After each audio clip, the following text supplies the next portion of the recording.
Hello guys, welcome back to channel. तो ये video जो है थोड़ी सी लॉन्ग वीडियो, ये कोई भी शॉर्ट वीडियो नहीं है।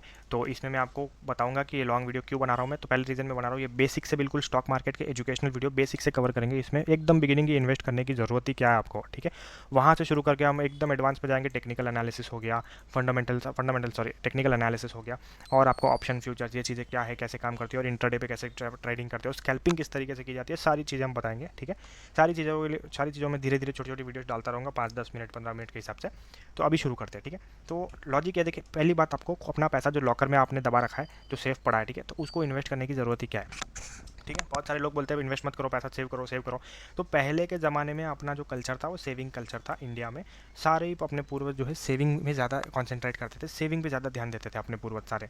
तो सेविंग जो है हमारी, वो सेविंग टाइम के साथ साथ घटती रहती है। जैसे कि अभी मैं आपको इन्फ्लेशन का एक कॉन्सेप्ट होता है, इन्फ्लेशन। जिनको नहीं बताऊँ मैं, इन्फ्लेशन का मतलब है महंगाई, ठीक है।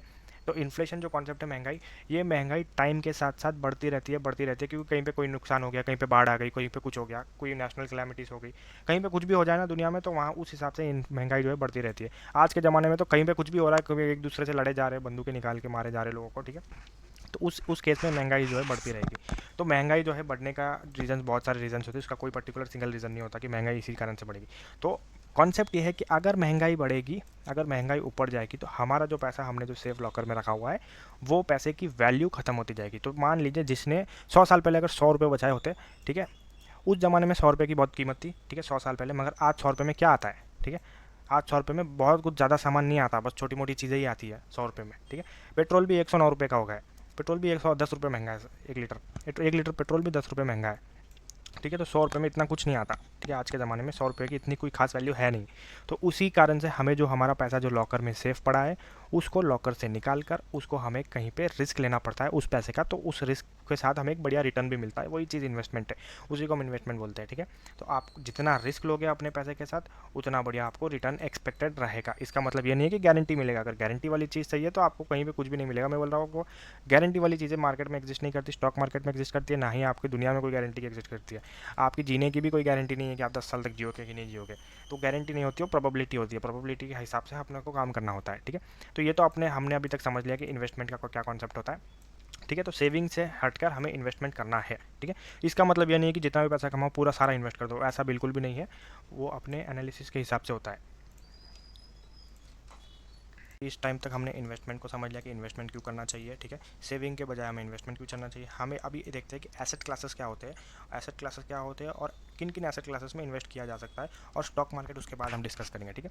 तो एसेट क्लास का मतलब है जहाँ पे आप पैसा डालो, जैसे कि कोई प्रॉपर्टी हो गई, ठीक है। जो प्रॉपर्टी में आपने पैसा लगाया, एक बार आपने प्रॉपर्टी खरीदी, टाइम के साथ साथ उस प्रॉपर्टी का पैसा ऊपर जाता है, ठीक है। जैसे गोल्ड हो गया, गोल्ड का भी जो वैल्यू इन्वेस्टमेंट रहती है वो भी टाइम के साथ साथ ऊपर जाता है, ठीक है। अभी ये सारी चीज़ें एसेट क्लासेस जो आपको फ्यूचर में रिटर्न दे, उन सारी चीज़ों को हम एसेट क्लासेस में गिनेंगे। और लायबिलिटीज़ को कोई भी एसेट क्लास में नहीं गिना जाता, क्योंकि मैंने बहुत लोगों से देखा है कि वो लायबिलिटी, जैसे गाड़ी खरीद ली, वो लोग भी गाड़ी को भी एसेट क्लास में गिनते हैं। तो गाड़ी बंगला ये सब एसेट क्लास, मतलब बंगला नहीं, गाड़ी तो गाड़ी जैसी चीज़ हो गई, वो सब एसेट क्लास में नहीं गिनते, उस वो लायबिलिटी है। क्योंकि गाड़ी अगर आप खरीदोगे, उसको चलाने के लिए आपको उसमें तेल भरना पड़ेगा, उसकी सर्विसिंग आएगी, तो वो एक लायबिलिटी है। लायबिलिटी का मतलब आपके सर पर बोझ है वो, ठीक है। तो उसके खर्चे होते हैं। तो जिनके खर्चे नहीं होते, जो जहाँ से, देखिए अभी मैं सिंपल एक बार क्वांटम बता देता हूँ, ठीक है। एसेट मतलब जिस चीज़ से आपके जेब में पैसा आएगा फ्यूचर में, ठीक है। लायबिलिटी मतलब जिस चीज़ से आपसे आपका पैसा जाएगा। वो सिंपल कॉन्सेप्ट है एसेट और लायबिलिटी का। अभी हम आगे बढ़ते हैं, स्टॉक मार्केट में क्यों इन्वेस्ट करना चाहिए, ठीक है। तो स्टॉक मार्केट में इन्वेस्ट करने का सिंपल कॉन्सेप्ट यही है कि जितने भी आप एसेट क्लासेस ले लो, वो प्राइवेट बॉन्ड हो जाए या गवर्नमेंट बॉन्ड हो जाए, वो चाहे प्राइवेट बॉन्ड हो, वो चाहे गवर्नमेंट बॉन्ड हो, ये वो चाहे गोल्ड हो, वो चाहे क्रूड ऑयल हो, कुछ भी हो जाए, भले वो प्रॉपर्टी क्यों ना हो, इन सब से ज़्यादा रिटर्न दिया है स्टॉक मार्केट ने। स्टॉक मार्केट ने इन सब को बीट कर दिया है, ठीक है। इन सब से ज़्यादा रिटर्न स्टॉक है कि क्या चीज़ कैसे काम कर रही है। अभी चार्ट में देखिए, इसमें प्रॉपर्टी वॉपर्टी आपने कोई दुकान ले रखी है तो उसका तो कोई चार्ट होगा नहीं। तो मैं आपको सिंपल एक गोल्ड का चार्ट दिखाता हूँ, GOLD गोल्ड, ठीक है।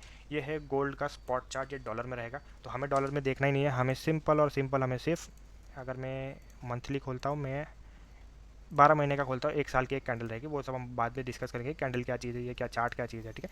मैं आपको सिर्फ अभी जो कॉन्सेप्ट बता रहा हूँ वो समझिए। अभी मैं अगर इसको मापता हूँ नीचे से लेकर ऊपर तक, ये हो गया लगभग 30 के आसपास हो गया, जहाँ से मुझे लिक्विडिटी दिख रही है इसमें। और यहाँ से लेकर अगर आप मापोगे, ये अभी जो करंट चल रहा है प्राइस इसका, यहाँ तक मापोगे तो ये आ रहा है लगभग 7,700%।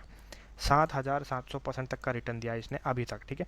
और अभी तक मैं अगर माप रहा हूँ ना तो ये आ रहा है कम से कम, ये तो बहुत पुरानी बात है, 1949 मतलब 1950 के लगभग, 1950 से लेके अभी तक, 1950 से लेकर अगर अभी तक आप 7,000% गिन रहे हो तो ये भी बढ़िया ही रिटर्न है। एक एसेट क्लास कह सकते हो, एसेट क्लास के हिसाब से बढ़िया रिटर्न है।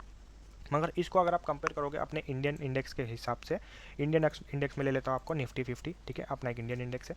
तो इसको अभी मैं गोल्ड से मैं कंपेयर करता हूँ तो ये परसेंटेज में मापता हूँ 236 के से शुरू करके अभी जो कंटिन्यू चल रहा है मार्केट उसका, ठीक है। तो ये अपना रिटर्न बन रहा है 9,557%, 9,557%। और एक बार टाइम पे भी नज़र मार लो, ये टाइम है 1990, मतलब सिर्फ 34 साल ही हुए हैं, 34 साल में इसने 9,000% दे दिया। सिर्फ 34 ईयर्स में इसने जो है 9,500% के आसपास की ग्रोथ दिखाई है। जो कि गोल्ड हम देख रहे थे वो हो गया लगभग 70-80 साल, 70-80 साल में उसने दिखाया हमें 7,000 समथिंग कुछ चेंज था, मैं भी भूल गया हूँ, 7,000 चेंज कुछ परसेंट था, ठीक है। तो आप ये डिफरेंस जो देख पा रहे हो, यही डिफरेंस हमें बताता है कि स्टॉक मार्केट में हमेशा अपना थोड़ा पैसा इन्वेस्टेड रहना चाहिए, ठीक है। मैं थोड़ा पैसा बोल रहा हूँ, ठीक है, मैं ये नहीं बोल रहा कि जितनी भी कमाई है सारी डाल दो स्टॉक मार्केट में, वैसा कुछ भी नहीं बोल रहा हूँ। आदमी है जी करता है, प्रॉपर्टी लेते हैं, गाड़ी लेते हैं, बहुत कुछ लेते हैं, मगर मैं ये बोल रहा हूँ थोड़ा हिस्सा आपका स्टॉक मार्केट में भी होना चाहिए ताकि आपको बढ़िया रिटर्न ओवरऑल मिल पाए, ठीक है। तो ये तो हो गया कॉन्सेप्ट स्टॉक मार्केट का, स्टॉक मार्केट क्यों क्यों इन्वेस्ट करना चाहिए स्टॉक मार्केट में, और इन्वेस्टमेंट ही क्यों करना चाहिए, ये अपना कॉन्सेप्ट क्लियर हो गया है, ठीक है। तो मैं अभी नेक्स्ट वीडियो में आपको स्टॉक मार्केट में बारे में बताऊंगा कि स्टॉक मार्केट में क्या क्या होता है, कैसे होता है, वो हम डिटेल में कॉन्सेप्ट जो है क्लियर करेंगे आने वाली वीडियोज़ में। अभी के लिए तो मैं एक ही वीडियो में पूरी प्लेलिस्ट बनाऊंगा इस चीज़ की, मैं सारी ये प्लेलिस्ट में डालूंगा ये सारी वीडियोज़, तो आप उस प्लेलिस्ट को स्लो एंड स्टडी से देखते रहना, ठीक है। तो बस इतना ही आज के लिए, अभी अगले वीडियो में, तो बस आज के लिए इतना ही, अगले वीडियो में मिलेंगे।